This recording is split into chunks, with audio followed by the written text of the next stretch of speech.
홍수 심판에서 구원받은 노아 이후에 인류는 빠르게 번성해 갔습니다. 하지만 또다시 하나님을 거부하며 더욱더 심각한 죄악 속으로 빠져들었습니다. 그 결과 이제 사람들은 바벨탑을 높이 건축하여서 하나님께 도전하는 일이 벌어졌습니다. 창세기 3장부터 11장까지는 인류의 초기 역사, 즉 원시 역사를 기록하고 있습니다. 바벨탑 사건은 그 원시 역사를 결론 지어주는 사건입니다. 그래서 바벨탑 사건을 통해서 오늘 우리는 아주 중요한 교훈을 얻을 수 있습니다. 바벨탑 사건이 있기 전 온 세상 언어는 하나였고 말도 하나였습니다. 그런데 그 하나된 모습으로 하나님께 영광 돌리기는커녕 사람들은 오히려 더 악한 죄악을 저질렀습니다. 어떤 사람은 이렇게 말합니다. 자신은 불행한데 다른 사람들은 행복하게 사는 것 같아서 행복하게 사는 사람들을 불행하게 만들어주고 싶다. 자신의 범죄를 정당화하려는 잘못된 생각입니다. 세상에는 불행한 인생, 행복한 인생 이렇게 결정지어지고 양분되어 있지 않습니다. 불행한 사람은 늘 불행하고 행복하게 태어난 사람은 늘 행복하다? 그런 것은 없습니다. 어려운 환경 속에서 태어난 사람도 얼마든지 행복의 시간들을 누릴 수 있고 행복의 조건들을 다 가진 것 같은 사람도 행복이 아니라 눈물과 한숨 속에서 사는 이들도 있습니다. 행복의 조건을 좋은 환경에서 찾지만 좋은 환경이 언제나 행복한 삶을 약속해 주는 것도 아닙니다. 하나의 말과 언어를 가지고 비옥한 신할 평지에서 배부른 삶을 살아가던 사람들은 보다 더 기쁘고 감사하며 살아가지 않았고 오히려 하나님 앞에서 더 큰 악을 범하고 말았습니다. 신할이라고 하는 이름은 두 강의 땅이라는 말입니다. 신할 평야는 고대 티그리스 강과 유프라테스 강 사이에 있는 넓고 비옥한 평야 땅을 일컫는 말입니다. 유목 생활과 사냥 등 이동 생활을 하던 사람들이 옮기다가 넓게 펼쳐진 좋은 평야지대를 만났습니다. 이제 그곳에서 정착하며 풍요로운 삶을 살면서 고작 하는 일이 하나님께 도전하는 일이었습니다. 오늘날도 사람들의 생활 행태는 과거와 크게 다르지 않습니다. 좋은 환경과 배부른 삶이 주어지면 더 많이 감사하며 사랑하고 선한 일을 힘쓰는 사람이 되기보다는 타락과 방종의 길로 나아가는 이들이 더 많습니다.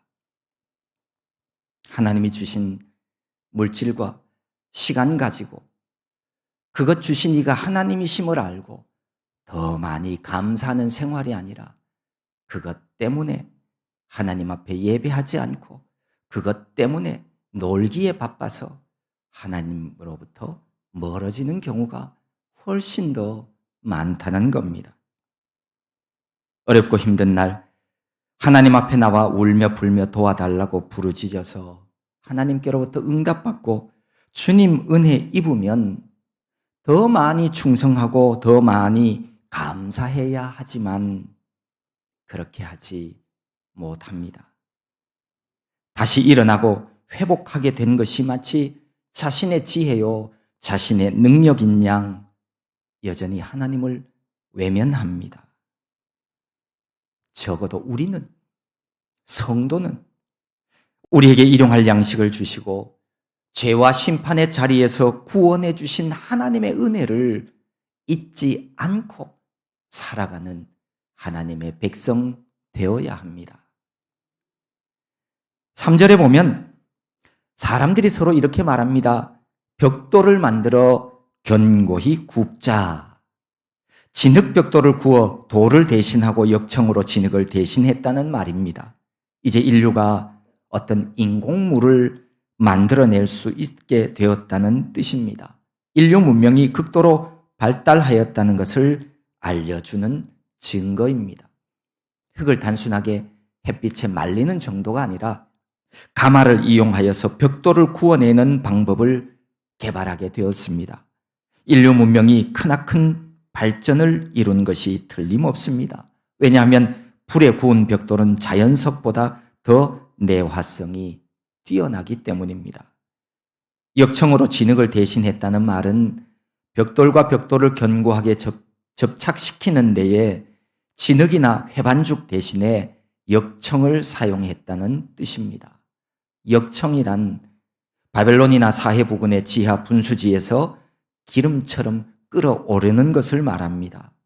벽돌을 높은 온도에서 구워내고 그 사이를 아스팔트와 같은 끓인 역청을 부어서 접착시키는 놀라운 건축술을 사람들이 가지게 되었다는 겁니다. 인류 문명이 이렇게 크게 발전하고 과학기술이 발달하자 그들은 4가지의 계획을 세워서 실행하기로 마음먹습니다. 그 4가지의 계획이 4절에 보면 기록하고 있습니다. 또 말하되 자 성읍과 탑을 건설하여 그 탑 꼭대기를 하늘에 닿게 하여 우리 이름을 내고 온 지면에 흩어짐을 면하자. 사람들은 첫째 성읍을 건설하자고 합니다. 이 성읍은 그들이 도시 문명을 건설했다는 것을 말해줍니다. 이것은 이미 고대에 성읍을 중심으로 도시가 형성되었고 대제국이 건설되었다는 사실을 알게 해 줍니다. 세계에서 가장 오래된 도시로 간주되는 이스라엘의 여리고 같은 성은 이미 1만 년 전부터 사람들이 사는 도시였다고 합니다. 기원전 14세기경 여호수아 때 파괴된 여리고 성은 그때 당시에도 아주 견고한 성으로 잘 알려져 있습니다. 도시 문명의 역사는 이미 이렇게 오래전부터 이루어지게 되었습니다. 둘째로 그들은 탑을 건설하였는데 여기 나오는 탑이 바로 바벨탑을 의미하고 있습니다. 하나님을 떠나 만물보다 부패한 마음을 가진 사람들은 모두가 다 높아지기를 원합니다. 악한 자의 두목 사단이 그러했듯이 높은 자리를 탐하고 높아지는 일을 위해서 몸부림치는 인생을 살게 됩니다. 구약 성경 이사야 14장은 이렇게 말씀합니다. 너 아침의 아들 계명성이여 어찌 그리 하늘에서 떨어졌으며 너 열국을 엎은 자여 어찌 그리 땅에 찍혔는고 내가 내 마음에 이르기를 내가 하늘에 올라 하나님의 뭇별 위에 내 자리를 높이리라. 내가 북극 지폐의 산 위에 앉으리라. 가장 높은 구름에 올라가 지극히 높은 이와 같아지리라 하는도다. 이렇게 높아지려는 사단을 향해서 예수님은 마태복음에서 이렇게 말씀하셨죠. 내가 하늘에까지 높아지겠느냐? 음부에까지 낮아지리라. 사람들이 바벨탑 꼭대기를 높이 쌓은 것은 하나님처럼 되고자 하는 나쁜 마음 때문이었습니다. 세 번째로 우리의 이름을 내자라고 말합니다.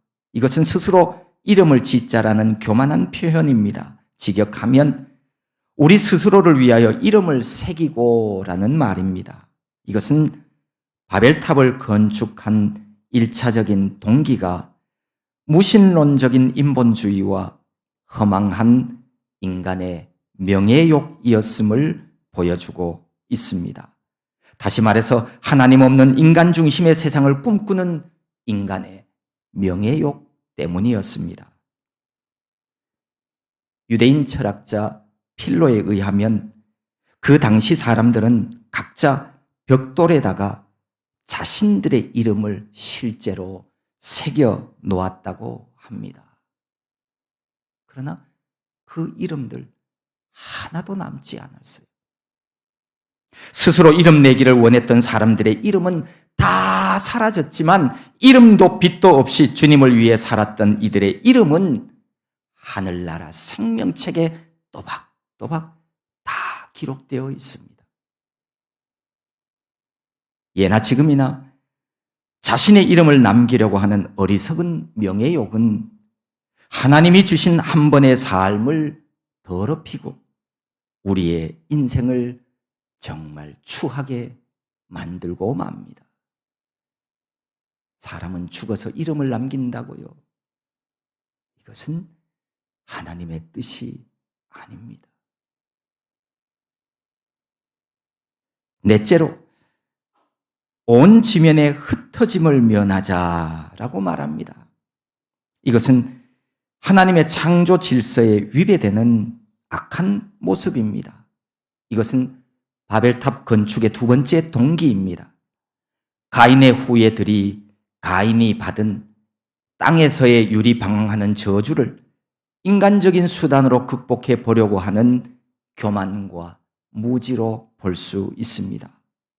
하나님의 뜻과 말씀을 의도적으로 역행하는 악인들의 행위는 그것이 죄악이요, 그 길은 반드시 망하게 되어 있습니다. 바벨탑 사건을 통해서 인류가 생각하고 계획한 것이 무엇인지 살펴보면 이 바벨탑 사건이 하나님 앞에서 얼마나 심각한 죄악이었는지를 깨달을 수 있습니다. 그들은 도시 문명을 건설하여서 인간이 똘똘 뭉치며 과학기술을 총동원해서 탑을 높이 건설하였습니다. 그래서 하나님 없이 인간 스스로 자신들의 이름을 날리고 더 이상 흩어지지 말고 우리끼리 사람끼리 하나님 없는 세상 천국을 만들어 보자고 말하는 겁니다. 결국 바벨탑 사건은 하나님께 도전한 사건입니다. 하나님을 배제하여 더 이상 하나님 뜻을 따르지 않고 하나님 없이 인간 중심적으로 사람들만의 힘으로 한번 잘해보자고 하는 지극히 인간 중심의 악한 생각입니다. 이런 모습은 오늘날에도 여전히 우리의 삶에 넘쳐나고 있습니다. 나를 지으신 이가 하나님이심을 알면서도 하나님을 거부하고 하나님을 부인하려고 합니다. 내 힘과 능력으로 내 생명의 호흡을 단 1분도 연장할 수 없으면서도 자신이 내가 내 생명의 주인이라고 고집 부리며 착각합니다. 마치 영원히 죽지 않고 사는 존재처럼 말입니다. 어리석은 생각입니다. 사람은 유한한 존재입니다. 그래서 하나님은 말씀 속에서 세월을 아끼라라고 말씀하고 있습니다. 다음 세상, 죽음 이후를 준비할 수 있어야 그가 지혜로운 사람입니다. 생명의 주인 되신 하나님 없이는 존재할 수 없으면서도 하나님 말씀대로가 아닌 사람 중심의 문화를 통해 인간이 무엇을 하려고 하는 세상 풍조는 여전히 이 땅에 넘쳐납니다. 못하는 일이 없는 신통방통한 스마트폰이나 요즘 우리 실생활에 자리 잡은 과학기술의 대세 인공지능 AI 같은 것들이 사람들로 하여금 잘못된 호기심이나 근거 없는 미래에 대한 기대를 가지게 하기도 합니다. 하지만 인류 역사가 우리에게 전해주는 메시지는 분명합니다. 세상 만물의 주인이신 하나님께 도전하는 자는 반드시 멸망한다는 사실입니다. 이 세상에 하나님 없는 유토피아 건설은 불가능합니다. 앞으로 더 다재다능한 스마트폰이 생겨난다 한다 할지라도 인간이 스마트해지는 건 아니에요. 인간은 점점 더 멍청해져 가는 거예요. 인공지능 AI가 인간을 대체하는 영역이 더 늘어나더라도 과학기술이 이 세상에 낙원을 건설할 수 있는 것은 아닙니다. 인간의 정신세계는 하나님을 떠날수록 하나님께로부터 멀어질수록 점점 더 피폐하게 되어 있습니다. 신이 인간을 지었는데 그 인간이 어떻게 신을 떠나서 무엇인가를 할 수가 있겠습니까? 그것은 불가능한 일입니다. 기름 떨어진 자동차가 달릴 수 없듯이, 방전된 전기 자동차가 달릴 수 없듯이 하나님 없는 인간은 존재할 수 없습니다. 하나님과 연합하십시오. 하나님과 동행하는 삶을 살아가십시오.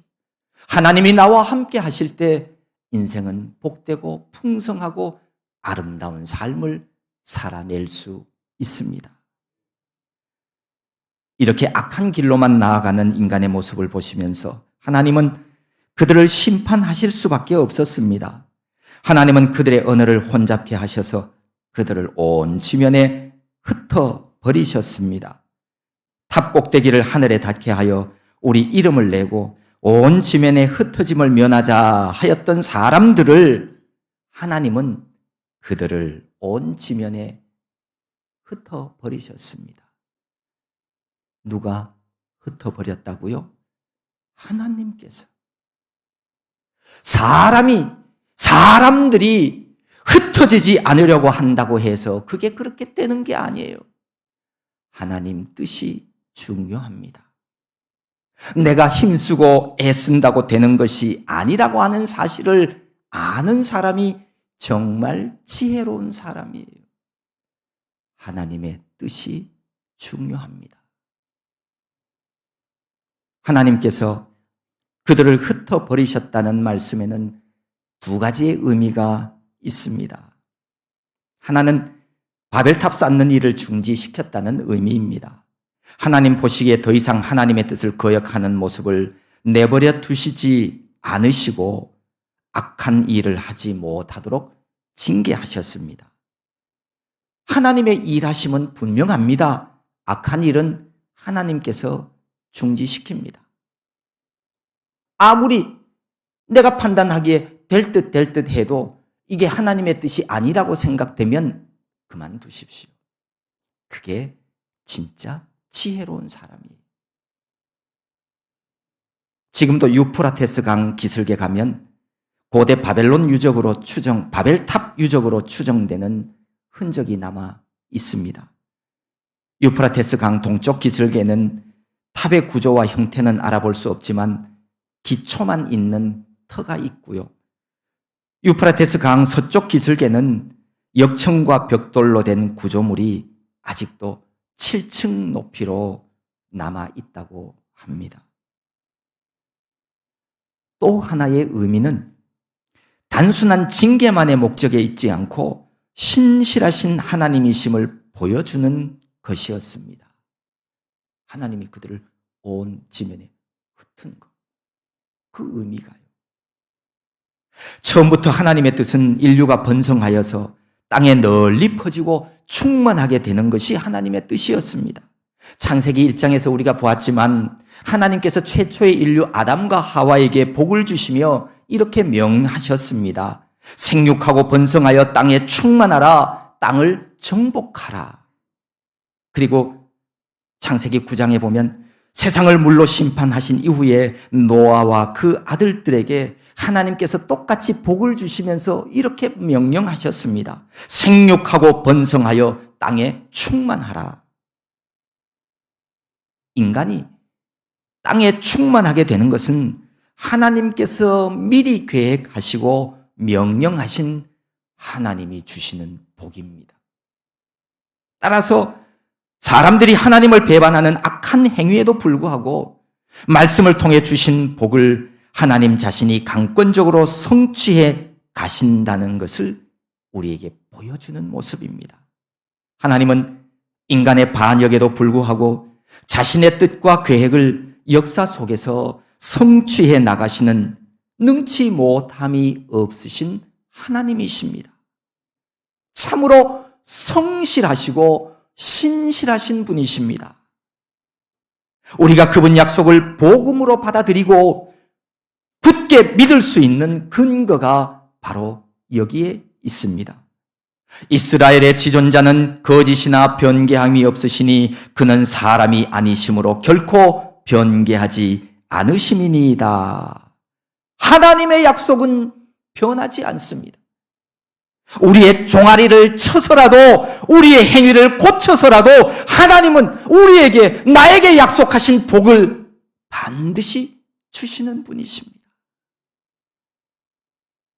어리석은 인간들의 하나님을 향한 반역을 보시면서도 하나님은 하나님의 선하신 뜻을 반드시 이루어 가시는 좋으신 하나님이십니다. 예수 그리스도가 하나님께서 보내어주신 메시아라고 하는 사실을 믿는 자들을 위하여 아름다운 천국을 준비해 주시는 하나님, 그분은 참 좋으신 하나님이십니다. 오늘 바벨탑 사건은 하나님 없는 역사, 하나님 없는 문명은 실패할 수밖에 없다는 사실을 알게 해 줍니다. 그러함에도 불구하고 인류의 초기의 역사와 바벨탑 사건의 교훈을 잊어버리고 오늘날도 여전히 자신의 바벨탑을 쌓아가는 사람들이 있습니다. 더 높아지려고 하고, 더 많이 가지려고, 더 큰 명예와 권세를 가지려고 하는 갈망은 타락한 인간의 현대판 바벨탑입니다. 누군가는 우리가 살아가는 시대를 유혹과 중독의 시대라고 말했습니다. 쏟아지는 광고, 넘쳐나는 알림 문자, 자극적인 광고물들은 인간의 욕망을 부추깁니다. 더 많이 경험하고 소비하며 살도록 무언의 압력을 가하고 있습니다. 유한한 인생들이기에 더 많은 것을 경험하고 갖고 싶은 것이 어쩌면 당연한 일인지도 모릅니다. 하지만 인간은 생각보다 참 연약합니다. 쉽게 상처받기도 하고요. 쉽게 유혹당하고요. 쉽게 중독에 빠져들어갑니다. 그래서 갈면 갈수록 마약, 알코올, 흡연 같은 중독자들이 늘어나는 이유입니다. 지난해 우리나라에서 적발된 마약 사범이 역대 최다를 기록했다고 하지요. 놀라운 것은 적발된 사람들 10명 중에 6명가량은 30대 이하의 젊은 청년과 청소년으로 그렇게 나타났습니다. 이들은 풍요의 시대에 태어나서 진짜 가난한 것이 무엇인지, 배고픈 것이 무엇인지를 알지도 못하는 사람들이, 풍요가 결국 이들을 멸망하게 하는 것 아닌가 하는 생각도 듭니다. 이제 우리나라도 마약이 남의 나라 얘기는 아니게 되었습니다. 그 중독의 끝이 어떠한 것인지 모르는 사람은 별로 없습니다. 알면서도 그 길을 선택하는 경우가 더 많습니다. 인간의 부질없는 욕망과 갈망이 만들어낸 잘못된 선택입니다. 땀 흘리지 않고 내가 원하는 것을 얻으려고 하는 게으른 생각, 힘들고 어려울 때 약 하나 뭔가를 먹으면 내가 금방 행복하게 될 것이라고 하는 잘못된 판단, 이 모두가 인간의 멸망을 꿈꾸는 악한 영의 유혹입니다. 더 높이 오르고 더 많이 가진 자가 행복할 수 있다는 논리 자체가 세상의 권세 잡은 악한 영의 속임수입니다. 여러분, 속지 마세요. 사람은 물질적인 존재가 아니에요.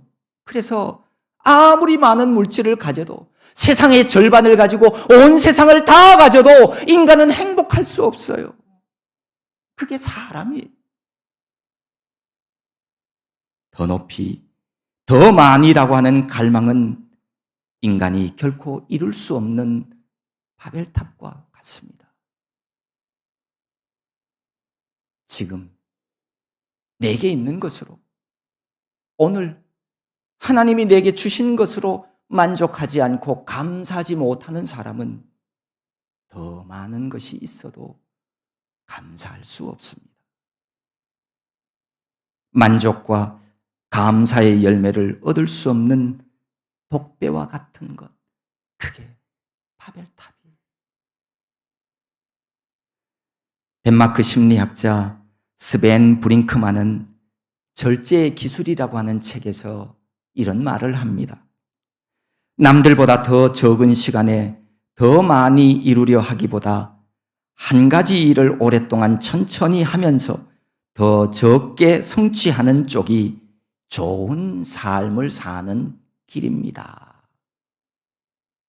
세상이 쏟아내는 다양한 정보와 유혹에 그거 일일이 하나하나 다 대응하며 더 많은 걸 얻으려고 애쓸수록 인간의 정신은 중심을 잃어버리게 되어지고 인간의 자아는 산산조각 나고 마는 겁니다.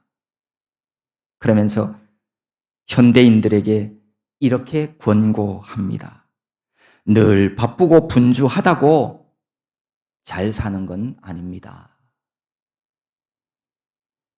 단단한 삶은 정말 중요한 몇 가지를 선택하고 거기에 지속해서 마음을 쓰는 힘, 즉 절제에서 만들어진다라고 밝힙니다.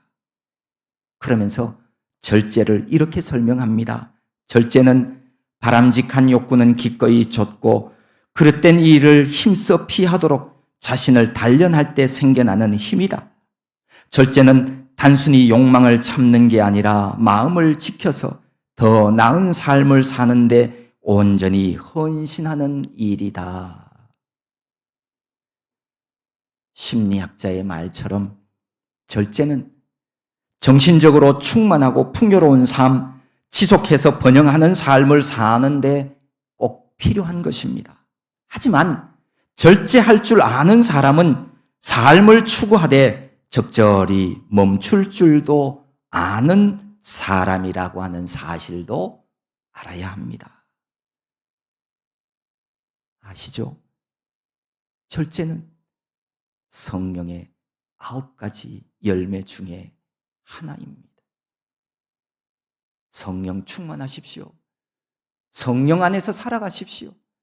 성령님이 주시는 열매입니다.